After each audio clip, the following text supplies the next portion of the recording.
ଓଡ଼ିଆ ନବବର୍ଷ ଉପଲକ୍ଷେ ସର୍ବପ୍ରଥମେ ବାଲିଆପାଳ ବ୍ଲକ ଏବଂ ବସ୍ତା ନିର୍ବାଚନରୁ ମୁଁ ସମସ୍ତ ଭାଇ ଭଉଣୀମାନଙ୍କୁ ଆମର ଦିନକୁ ଶୁଭେଚ୍ଛା ଜଣାଉଛି।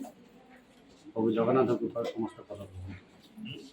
ଓଡ଼ିଶା ସରକାରଙ୍କର ଓଡ଼ିଆ ପକ୍ଷ ପାଳନ ଚାଲିଛି।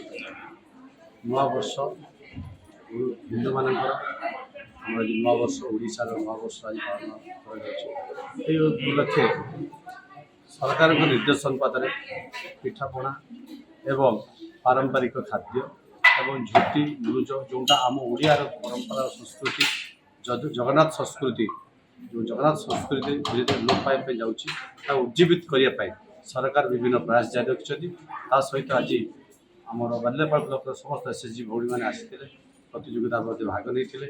ଆଜି ପୁଣି ଯେଉଁଟା କହିଲେ ଫେରୁଛି ହାଣ୍ଡିଶାଳକୁ ଓଡ଼ିଆର ମାଆର ସେ ହାତ ବରସା ପିଠାପଣା, ଯାହାକି ଭୁଲି ନାହିଁ କେବେ ଓଡ଼ିଆବାସୀ, ଯାହାକୁ ଖାଇ ଓଡ଼ିଆବାସୀ ତାଙ୍କର ଶକ୍ତି ପ୍ରଦର୍ଶନ କରିଛନ୍ତି, ସଂଗ୍ରାମ ଜାରି ରଖିଛନ୍ତି। ଏଇଠୁ ବୀରପୁରୁଷମାନେ ଜନ୍ମ ହୋଇଛନ୍ତି।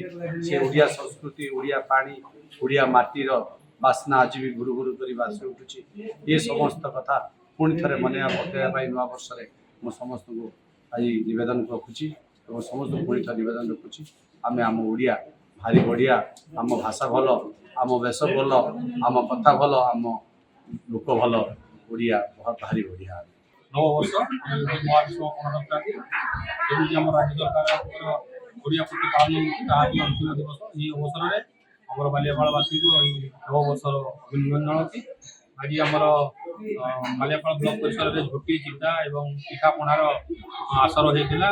ଝୋଟି ଚିତାର ପ୍ରତିଯୋଗିତା ହେଇଥିଲା। ଭଲ ଭଲ ଝୋଟି ଚିତା ପ୍ରତିଯୋଗିତା SHG ମା ମାନେ କରିଛନ୍ତି। ପିଠାପଣାରେ ମଧ୍ୟ 22ଟି ଆମର SHG ମା ମାନେ ଆଣିକି ଏଠି ପ୍ରଦର୍ଶନ କରିଥିଲେ ଏବଂ ସେଥିରୁ ସମସ୍ତେ ଭଲ କରିଥିଲେ। ନିଖୁଣ ବିଭିନ୍ନ ପ୍ରକାର ପିଠାପଣା ତିଆରି ହେଇଥିଲା।